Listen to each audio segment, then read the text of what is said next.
Okay, we're going straight to the interview, and I would like to start by asking you about the upcoming conference slated for next week. Tell us about this conference, what's the focus and the theme for this year. Okay, thank you very much. It is our 64th annual conference and AGM. It normally runs through 3 days. Starts with the welcome cocktail and registration. That's going to be on the 7th of September.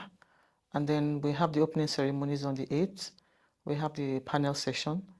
And we also have the gala night on that 8th. Then on the 9th, we'll have another panel session where we'll have breakout discussions, presentation of the communique. Then we'll also have the AGM of the Institute. So basically, it's a 3-day program where we expect professional managers, that are members, and even the general public, friends of the Institute, to converge. For this year, we are expecting nothing less than 3,000 participants at the program, because what we normally do every year is, aside from the theme, I'll tell you the theme soon, we also have these breakout sessions that are segmented for a particular target audience. So for this year, our theme is leveraging emerging technologies to drive innovation, creativity, and productivity. That's the main theme. And we then will have the breakout sessions. We'll also make sure that our breakout sessions focus on, one, the youth, then the mid-level career managers, and of course, the senior managers. For the senior managers, we have identified the need to look at how we are handling the geriatrics. So we are looking at aging well and how to take care of people post-retirement. Then for the youth, we are looking at how we are going to be engaging the youth, setting them up for management and leadership roles. Because we cannot overemphasize the fact that the migration challenge that started like 5-7 years ago has really affected the leadership trajectory in the country. There's a gap, and there's a need for us to fill that gap. Ensure that, number one, the youths are engaged, they are encouraged to continue to take up leadership roles properly and appropriately. Then we are also going to be leveraging on artificial intelligence, because technology is actually the way out now. And so the third theme is on artificial intelligence and how we can leverage on technology. But it's not just that. You know, I mentioned our annual general meeting, which is sacrosanct. Then we have our gala night, where members are expected to come and make merry. We have tagged it Celebrating Management Excellence. Some of our members will be taking up awards that day. Honorary fellowships will be given out to some distinguished members of the society based on recommendation and approval of our council. We're going to be enjoying it. It's the night of cultural elegance. And then, of course, we expect that on day 3, we'll have our AGM and we'll have our communique. And our communique is always done in such a way that within 1 week of the conference, our communique is published in reputable media outlets, and we also send to stakeholders, and we follow up to see how far stakeholders have taken advantage of the recommendations in the communique. We also, as an institute, will have an aspect in the communique that we are also going to be implementing, and we ensure that we follow it through. Part of that issue of communique is what we intend to do going forward. We used to have the UK branch. We went comatose. Now we have revived this, and we're going to be going global. We were global before, we are now going more global, and we're going to be inaugurating our UK and Ireland branch within the month of September after the conference. Our members in diaspora will now have a point of convergence, so that it's always good when you are migrating, when you're going to a new place, you have, aside from the family support, you have professional support, and that's what we want to create for our members. We have a relationship with the NYSC, because we know that it's always very important to catch them young. A lot of our members in that category. They came in through the NYSC route, and so we are leveraging on that. From the communique of last year, we agreed that we are going to engage the new generation more. In doing that, we planned to adopt technology, and I'm happy to inform you that we have launched our membership app. You mentioned this year's team, leveraging emerging technology. Yeah, so, and then innovation is there, creativity is there. So we can say that this year's conference, hope to encourage this creativity, innovation, and the use of technology among management professionals, right? Yes. Okay. Why do you think this is the best thing for this year at this time? Okay, thank you very much. I mean, it's so obvious that the world has gone global. And for you to be able to play within that sphere, you must be tech savvy. What we have agreed in the Institute is that we're going to be reviewing our syllabus. The curriculum is going to include artificial intelligence, responsible AI. That's what we're going to be teaching. And we are going to do some kind of refresher courses for those who are already members, so that every professional manager within the next 2-3 years is also AI certified, because that's where the world is going. If you are not adopting technology, you're going to be left behind. And we don't want to be left behind. Even though we are an old institute, we want to remain contemporaneous. Okay. And then the panelists that you mentioned, can you just give us a very short response? What unique perspectives do you think they brought to the table? Okay. Thank you. If you look through the panelists, there is nothing political about it. Okay. However, we try to ensure that there is diversity. We have both the young, we have the middle age, we have the old, we have people who have held public offices. We have those who have held public offices. We have those who are in public office. We have those who are in private sector. We have those who are in private public sector. We have those who operate internationally. And so they're going to be bringing different perspectives. Like I said, for the breakout sessions, those who are going to be talking to the youth, Dr. Tokwe Fasua, we expect him to be coming from the angle of what is the government actually putting in place for the youth. And we also expect participants to be able to also speak to him and let him know these are the things that we expect from government, and it will form part of our communique.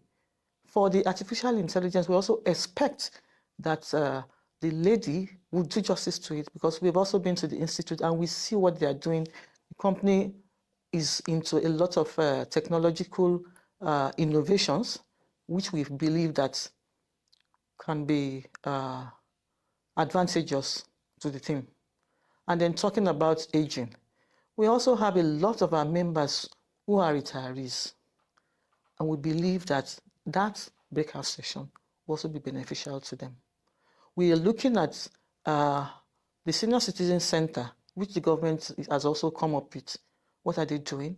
How can we partner with them? How can our older population continue to be relevant, continue to be useful? Being a senior citizen does not mean that you have to retire and stop giving back knowledge. So those are the things that we're looking at. Okay, thank you so much. Now, I want to talk about the youth again here. Yeah. Specifically, please, I would like you to address how is the Institute nurturing future leaders among Nigerians youths, and especially through the, this empowering youth for future leadership roles. Yeah. Okay. Part of the things that we do in the Institute is that we also have the Young Managers competition and summit. It used to be a competition where more or less like people come and pitch and the winner takes all. But last year we came up with something else, and we also added a summit to it. So aside from the pitch that the young managers who will be the top 10, we have 6 zones, and they start the competition from the zones. So the winners from the zones are the ones that will converge for the competition. And when they come, they make their pitches, and then the winners emerge. And the winners don't just take all, they are more or less like ambassadors of the Institute for the 1 year period. We try and engage them and see how they can also, speak at other fora and encourage other young managers.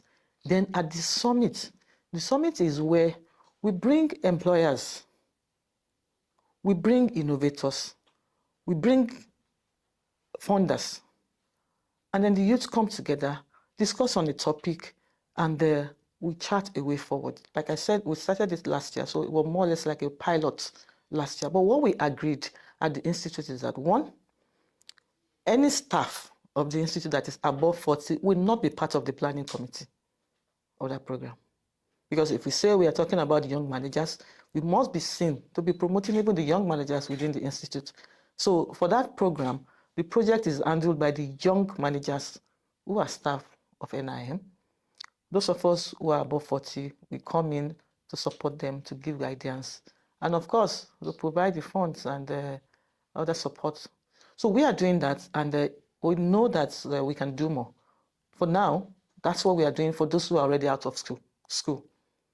Then we have the Catch Them Young program. We have the student scheme that we have with several universities and polytechnics, so that they start taking the NIM certification right from when they are in school, and by the time they are graduating, they graduate as professional managers. We have it with the NYSC, like I said, started several decades ago. But of course, enrollments under that scheme has been dwindling. I mean, understandably, a lot of the youth don't even want to go for NYSC anymore because of the insecurity, because of the economic situation. So the ones who even eventually end up in NYSC are interested in different things. So, but we believe that with time, we continue to make them see reason why they need to take the certification, and then it will get better. We'll continue to engage other stakeholders as well. Thank you. Thank you. How will the conference outcomes be shared with government bodies and industry to shape management practices? Okay. Yeah. What we also have in the Institute is that we have these faculties with different responsibilities. We have the ones for governance and leadership. We have for health sector. We have for academia. We have for technology. We have a lot. And so each item on the communique, the faculties are given the responsibility to follow through. And see, we know that if we have like 20 action points, maybe we may end up being able to achieve like 50% of that. But I think that if you achieve 50% of a communique, you're not doing badly. Understanding that we also have other things that we do in the Institute. So that's how we do it. Aside from the fact that we publish in newspapers, we also send copies to MDs, we send copies to stakeholders, and we see how we can leverage on relationship to push them. Okay. So what legacy do you envision this year's conference and the annual general meeting will leave for both NIM members and, of course, the broader society? Yeah, the first one is the technological advancement. Like I said, every professional manager from 2026 gets certified. That's our plan.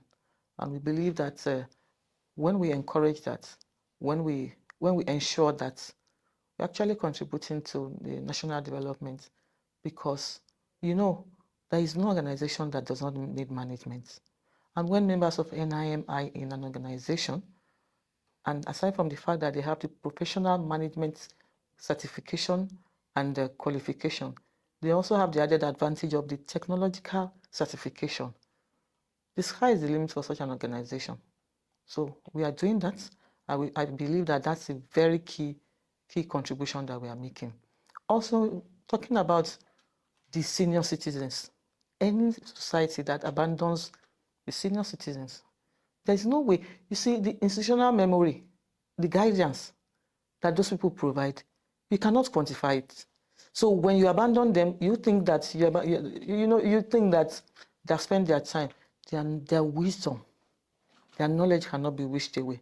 So if we are able to achieve some form of recognition for that segment of the society, that's another legacy. then we are going to also ensure that for the young generation of people, we're going to be engaging governments. We're going to be more involved in the Ministry of Youth Development, empowerment, training, capacity building, to ensure that this country, it belongs to all of us. We can't all leave the country. We can't all migrate. Even if we migrate, we'll still come back here. And so we must contribute our quota to the sustainability, the continued growth and development of Nigeria. Okay, thank you. So, as a registrar, what are you most looking forward to personally at this year's conference? Participation. You know, I don't want to run a conference at a loss. Yeah, so I'm envisaging each of our participants and sponsors and partners. I'm envisaging satisfaction of participants and delegates, and that's why we've been on the ground for almost a week now, seeing that we put everything in place. We are known for that, but we don't want to drop the ball this year, and so we are working on ensuring that delegates have an enjoyable and a very rewarding conference, and they look forward to other forthcoming programs of the Institute. We still have other programs this year. We have the Management Day coming up November 19, and we still have the Young Managers Summit as well, and then we also have some trainings, international trainings and local trainings.